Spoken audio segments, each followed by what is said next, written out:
kababayan takot na itong si Sara Duterte. Dahil nga po, nagpasaklolo na naman dito sa Supreme Court. At sinasabi niya na hindi na naman daw po dumaan sa tama or sa due process ang Justice Committee. Mga kababayan, kung matatandaan nyo, noong 19th Congress, yan po ay yung nireklamo niya na hindi daw, kumbaga nakapag-decide or napagbotohan or na himay-himay itong ang impeachment complaint ni Sara Duterte.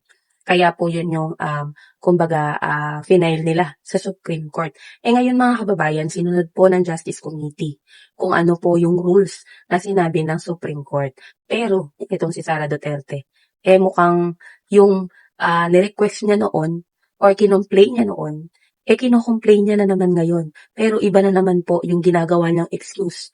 No? Ginagawa nilang excuse para po matigil ang impeachment proceedings. Ito kinakabahan na talaga kasi tinan mo, sila yung may dahilan kung bakit ito yung naging proseso ng Justice Committee. Diba nagreklamo sila sa Supreme Court. So ito yung kumbaga hiniling nila at ngayon parang ayaw na nila. Ano ba talaga?